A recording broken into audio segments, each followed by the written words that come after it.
I've kind of been cooking alongside my parents for as long as I can remember. I used to just be the helper, kind of, if there was something that needed to be fetched from a shelf or some print fine label that no one else could read. I was kind of the one that would read it. If there was a pot that needed to be stirred for an hour and a half while everyone else was doing something fun, that was my job. But now it's kind of graduated towards the parents are helping me. So it's kind of turned around when I started watching some shows like Good Eats. That's a Food Network show. That's still my favorite and one of the first ones I watched. It kind of incorporates science into cooking. And that I like science, and it kind of gave me one more reason to like cooking aside from the eating yummy things part. Some people's parents, they don't want them in the kitchen. They're afraid they're going to get hurt. My parents, my father worked in a restaurant, and my mother comes from an Italian family.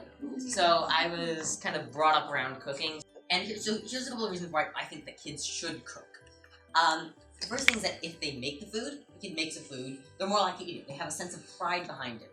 They're going to feel like they're entitled to eat it considering that they made it. It's a little weird if you make something and then don't want to eat it. Yeah, also, and this is for more of the younger grades, like your kind of kindergartners, first, second graders, I think. It teaches measurement, math. You'll learn the difference between a teaspoon and a cup pretty fast, especially if you're baking. So you want to get them in the kitchen early. So if you're just like my age and it's like, well, here's the kitchen, start cooking. You've seen cooking shows, start cooking. They're going to be staring at you going, huh? What? And it can be something as simple as mixing together a salad, anything like that. Something else is that you want to have them just do things that make them feel involved. You don't want to have them doing something so kind of tiny and insignificant that's like, yes, we're making a cake. Okay, you measure the salt, then go sit over there. Also, you want to teach them about kitchen safety. And so at the most kind of beginning, that can be, don't go running around the kitchen while there's flame and sharp objects. And the more advanced, it can be dealing with things like this, blowtorch, or one of my favorite tools, fire. Fire! Also, sharp objects. First thing, and this is kind of when you're teaching the kids how to cook, especially when you're teaching them to use a knife, it's important that you start with the really basics. You might think that, yes, they're going to know to hold the knife like this. No, literally, you probably want to start off with, you hold this end, not this end.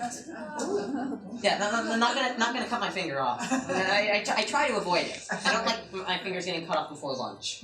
Excellent. In the kitchen, you want to hold it like this, so you're pinching the blade. Gives you a lot more control.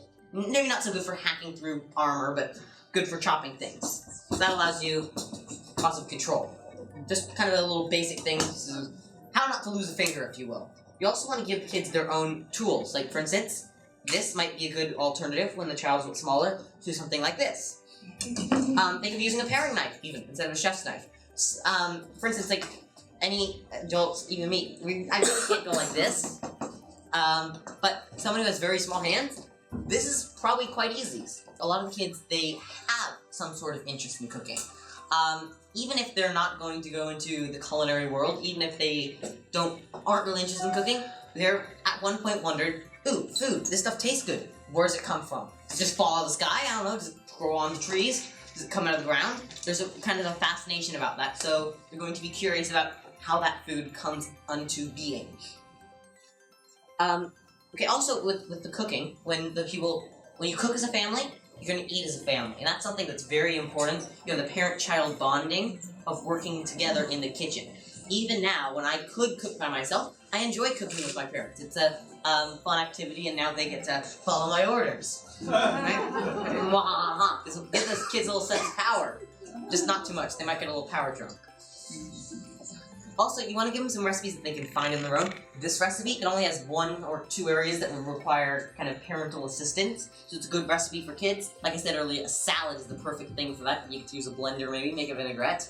Very, very fun. Also, and I already mentioned, you want to give them their own tools, and that's beyond just a knife, as I mentioned earlier.